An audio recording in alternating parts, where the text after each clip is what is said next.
마음을 치유하는 매일 성경. 민수기 31장. 미디안 사람들에 대한 보복. 여호와께서 모세에게 말씀하셨다. 너는 미디안 사람들에게 이스라엘 백성의 원수를 갚아라. 그러고 나면 너는 죽게 될 것이다. 그래서 모세는 백성들에게 이렇게 말하였다. 미디안과 싸울 사람들을 무장시켜 여호와의 원수를 갚읍시다. 각 지파에서 1000명씩 뽑아 전쟁터에 내보내시오.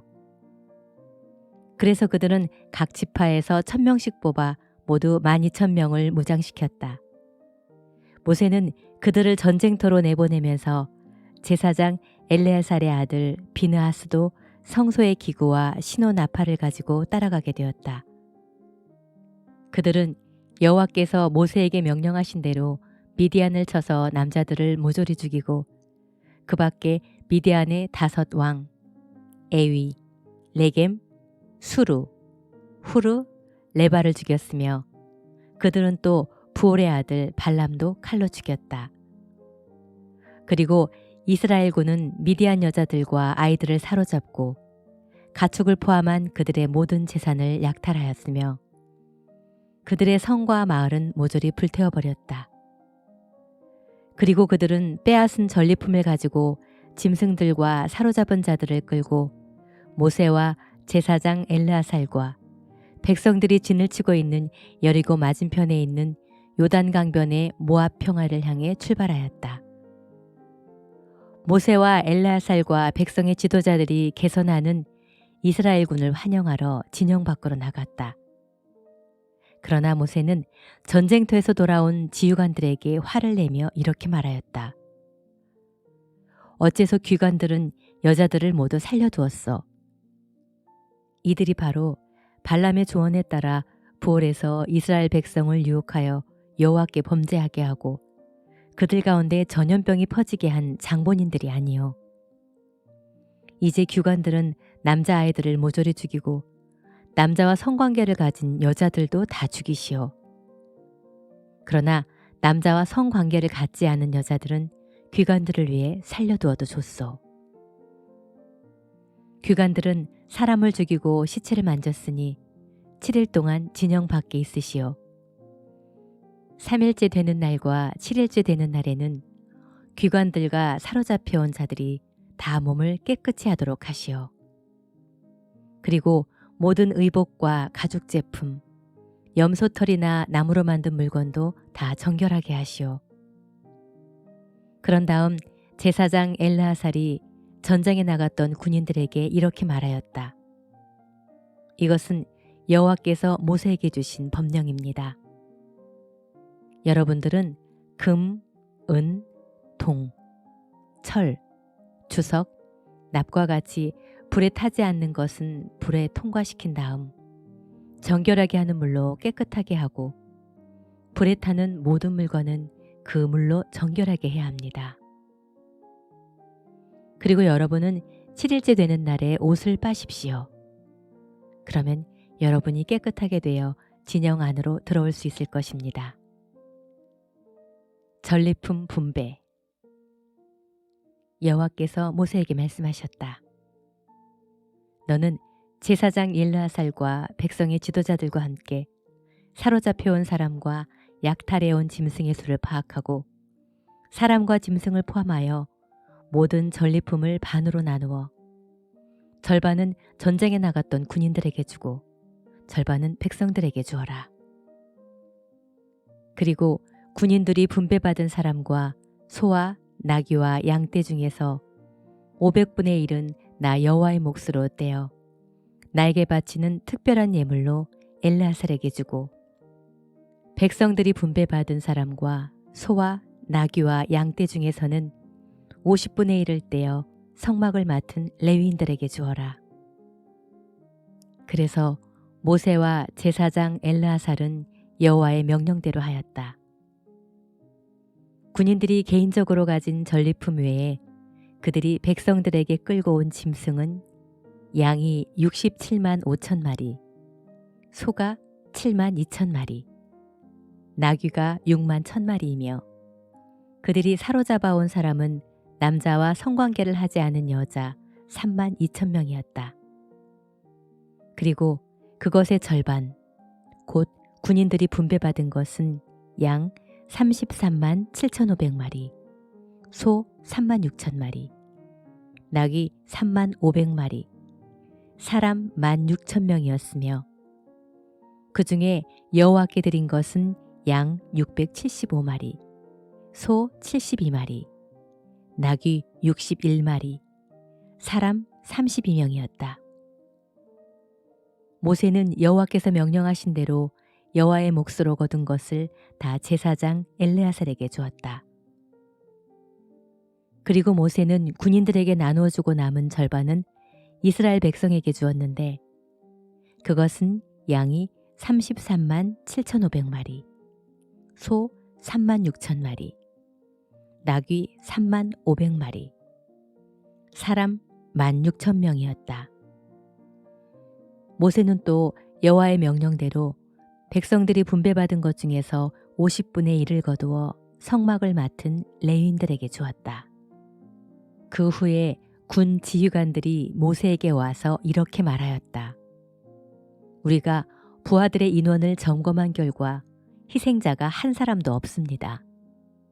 그래서 우리가 가지고 온 발목고리, 팔찌, 반지, 귀고리, 목걸이와 같은 금 폐물을 우리 생명에 대한 감사 예물로 여호와께 드립니다.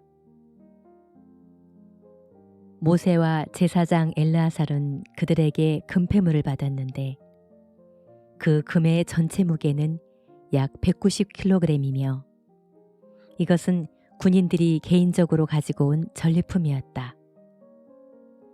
모세와 제사장 엘르아살은 그 금을 성막으로 가지고 가서 이스라엘 백성의 기념물로 여호와 앞에 두었다. 시편 75장 외로운 심판에 대한 감사. 아삽의 시. 멸하지 말라는 곡조에 맞춰 성가대의 지휘자를 따라 부른 노래. 하나님이시여, 우리가 주께 감사하고 감사하는 것은 주께서 행하신 놀라운 일이 주가 우리와 가까이 계심을 선포하기 때문입니다. 주께서 말씀하셨습니다. 정한 때가 되면 내가 공정하게 재판하리라. 땅과 세상 모든 민족이 흔들릴지라도 땅의 기둥은 확고할 것이니 내가 그 기둥을 세웠습니다. 나는 교만한 자들에게 거만을 부리지 말라고 경고했으며 악인들에게 거대한 콧대를 낮추라고 하였다. 너희는 허세를 부리며 교만하게 말하지 말아라. 사람을 높이는 일은 세상에 그 누구도 할 수 없으며 오직 재판장 되시는 하나님만이 사람을 높이기도 하시고 낮추기도 하신다.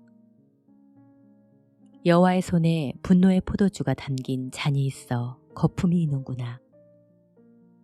그가 그것을 쏟으시면 세상의 모든 악인들이 그 분노의 포도주 찌꺼기까지 다 마셔야 할 것이다. 그러나 나는 항상 야곱의 하나님을 선포하고 그를 찬양하리라. 그가 악인들의 힘을 꺾어버리실 것이나 의로운 자들은 힘을 얻게 하실 것이다. 이사야 23장. 두로에 대한 예언. 이것은 두로에 대한 말씀이다. 다시스의 배들아, 통곡하라. 두로가 망하여 집도 없고 항구도 없이 황폐해졌으니 너희가 키프로스에서 들은 소문이 다 사실이다. 해변의 주민들아, 시돈의 상인들아, 잠잠하라. 너희가 바다로 이집트 상품을 실어 나르며 세계의 시장 노릇을 해왔다. 시돈아, 너는 부끄러워하여라. 바다가 너를 버리며 이렇게 말한다. 나는 아이를 가져본 적이 없으며 아들이나 딸을 길러본 일도 없다. 두로가 망했다는 소식을 들으면 이집트 사람들도 몹시 충격을 받고 놀랄 것이다. 해변의 주민들아, 너희는 슬퍼 울며 스페인으로 도망하라. 이것이 고대에 건설된 화려한 너희 도시냐? 이것이 먼 나라까지 가서 식민지를 개척한 도시란 말이냐? 많은 식민지를 다스리며 세계 무역의 중심지인 두로에 누가 이런 재앙을 내렸는가? 전능하신 여호와께서 그렇게 하셨으니 그들의 교만을 꺾고 세상의 존귀한 자들을 낮추기 위해서였다. 다시스의 배들아, 항해를 계속하라. 너희가 정박할 항구가 없어졌다. 여호와께서 바다 위에 손을 펴셔서 세상 나라들을 흔드시며 페니키아의 요새를 파괴하라는 명령을 내리시고 이렇게 말씀하셨다. 가련한 시도나, 너희 즐거운 시간은 끝났다. 너희 주민들이 키프로스로 도망갈지라도 거기서 안전하지 못할 것이다. 들짐승들로 두로를 짓밟히게 한 것은 아시리아 사람이 아니라 바벨로니아 사람들이었다. 그들이 두로를 포효하고 그 궁전을 헐어 폐허가 되게 하였다. 다시스의 배들아, 통곡하라. 너희와 무역하던 도시가 파괴되었다. 두로가 한 임금의 수명처럼 70년 동안 잊혀졌다가 그 기간이 지나면 다음과 같은 기생의 노래처럼 될 것이다. 잊혀진 기생아, 수금을 가지고 성 안을 돌아다녀라. 훌륭하게 연주하고 많은 노래를 불러 사람들이 다시 너를 기억하게 하라. 그 70년이 지나면 여호와께서 두로를 다시 일으켜 이전처럼 무역을 하게 하실 것이니 두로는 온 세계와 음란을 행할 것이다. 그러나 두로가 무역하여 번 돈은 쌓이지 않고 여호와께 바쳐질 것이며 여호와를 섬기는 자들이 식량과 의복을 사는데 그 돈을 사용할 날이 있을 것이다. 요한의 편지 1. 요한 1서. 요한 1서 1장. 하나님은 빛 되심. 세상이 창조되기 전부터 계신 생명의 말씀이신 그리스도에 대하여 우리는 들었고 우리 눈으로 똑똑히 보았으며 손으로 직접 만져보았습니다. 이 생명이 세상에 나타나셨습니다. 우리는 영원한 생명이 되시는 그리스도를 직접 보았으므로 그분을 여러분에게 증거하며 전합니다. 그분은 아버지와 함께 계시다가 우리에게 나타나셨습니다. 우리가 보고 들은 것을 여러분에게 전하는 것은 여러분도 우리와 교제를 갖도록 하기 위한 것입니다. 우리의 교제는 아버지와 그분의 아들 예수 그리스도와 갖는 교제입니다. 우리는 여러분과 함께 넘치는 기쁨을 나누려고 이 글을 써보냅니다. 하나님은 빛이시며 그분에게는 어두움이 전혀 없습니다. 우리는 이 말씀을 그리스도에게서 듣고 여러분에게 전합니다. 만일 우리가 하나님과 교제한다고 하면서 죄를 짓는 어두운 생활을 그대로 한다면 우리는 진리대로 살지 않는 거짓말쟁이에 불과합니다.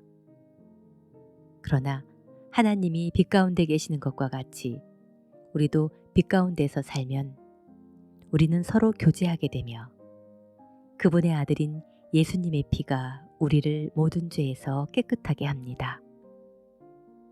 만일 우리에게 죄가 없다고 하면 우리는 자신을 속이는 것이 되며 진리가 우리 속에 있지 않습니다. 우리가 우리 죄를 고백하면 신실하시고 의로우신 하나님은 우리 죄를 용서하시고 모든 죄악에서 우리를 깨끗하게 하실 것입니다. 만일 우리가 죄를 짓지 않았다고 하면 우리는 하나님을 거짓말쟁이로 만드는 것이며 그분의 말씀이 우리 속에 있지 않습니다.